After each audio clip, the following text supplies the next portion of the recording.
किसी जंगल में एक भेड़िया रहता था। एक दिन वो भेड़िया एक शिकारी के जाल में फंस गया। बहुत जोर लगाया मगर जाल से निकल ना पाया, बल्कि मजीद उलझ गया। इसी तगवाव में जाल की डोरियां उसके जिस्म में घुल गईं और जिस्म से खून रसने लगा। इतने में करीब से एक चूहे का गुजर हुआ। भेड़िया उसे देखते ही इंतहाई लिजाजित से बोला, भाई चूहे, मेरी मदद करो, मैं इस जाल में बुरी तरह फंस गया हूँ। तुम मेहरबानी करो और अपने तेज दांतों से इस जाल को काट दो ताकि मैं आजाद हो जाऊं। चूहा बोला, ना बाबा ना, अगर अम्मी ने तुम्हें आजाद ये दिला दी तो तुम सबसे पहले मुझे ही हड़प कर जाओगे। भेड़िया बोला, तुम ठीक कहते हो, मेरी फितरत कुछ ऐसी ही है, मगर तुम्हारे इस एहसान के बदले में वादा करता हूँ कि न सिर्फ मैं अपने आप पर काबू रखूं बल्कि जब तुम्हें किसी और दरिंदे ने तंग किया तो मैं तुम्हारी मदद करूंगा। किस्सा मुख्तसर। काफी देर तक मिन्नत समाजित करने के बाद भेड़िए ने चूहे को राजी कर ही लिया और यूं चूहे ने इस जाल को अपने तेज दांतों से कतर डाला। भेड़िए ने आजाद होते ही चूहे का शुक्रिया अदा किया और कहा कि आज से तुम मेरे साथ रहोगे और मुजाल है कि जंगल का कोई दूसरा जानवर तुम्हारी तरफ मेरी आंख से देख सके।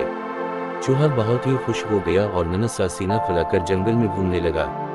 जब भी कोई लगड़ा भगा, जंगली बिल्ली, गीदड़, लोमड़ी वगैरह उसकी तरफ हमला करने के लिए बढ़ते वो फौरन भेड़िए को बल्ला लेता और भेड़िया भी फौरन ही लबीक कहता हुआ चूहे की मदद को आन पहुंचता और हमलावर को मार भगाता। ये देखकर चूहे की हिम्मत इतनी बढ़ गई कि राह चलते हर छोटे बड़े जानवर की बेइज्जती करने लगा और यूं जंगल के तमाम जानवर चूहे से नफरत करने लगे।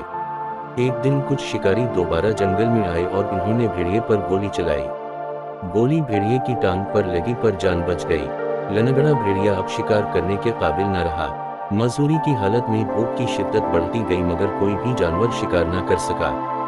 दूसरी तरफ भेड़िए की पुष्टपनाही के जाम में चूहे ने सिरेराह एक लोमड़ी की बेइज्जती कर दी। लोमड़ी गुस्सा में आकर चूहे को पकड़ने के लिए लपकी तो चूहा फौरन भागकर भेड़िए के पास आ गया।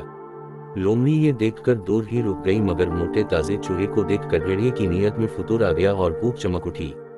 उसने एक ही पंजा मारकर चूहे को दबोच लिया। चूहे ने जो भेड़िए के खतरनाक तेवर देखे तो खौफजदा होकर बोला, भाई भेड़िए, ये क्या कर रहे हो? मेरे एहसान का ये बदला दे रहे हो? भेड़िया बोला, कमबख्त, तूने भी तो उस दिन के बाद से जंगल के तमाम जानवरों को बेइज्जत करके अपनी औकात से ज्यादा मजे किए हैं और किसी खौफ के ना होने के सबब खा खाकर खूब मोटा हो गया है। चल अब मेरा खाली शकम सैर कर। भेड़िए ने ये कहा और एक ही बार में सालिम चूहे को हड़प कर गया। सबक: आदत को तब्दील किया जा सकता है मगर फितरत पर काबू पाना मुमकिन नहीं। सांप को लाख दूर पलाओ मगर वो काटेगा जरूर। बेजोड़ दोस्ती अक्सर औकात देरपा नहीं होती और कभी ना कभी नुकसान पहुंचाती है। किसी पर किए गए एहसान की कीमत कभी नहीं वसूल करनी चाहिए, इससे नेकी भी जाया होती है और इंसान का वकार भी मिट्टी में मिल जाता है। ताकतवर के मिजाज और वादे का कोई भरोसा नहीं, वो जब चाहे उसे बदल देता है। इंसान को हमेशा अपनी औकात में रहना चाहिए और अल्लाह के बाद सिर्फ अपने ही कुव्वत बाजू पर भरोसा करना चाहिए। जरा सी ताकत मिलते ही कम ज़रफ़ की तरह बेजा उछल कूद और अकड़ नफरत को फैलाने का सबब बनती है जिससे आखिरकार नुकसान ही होता है।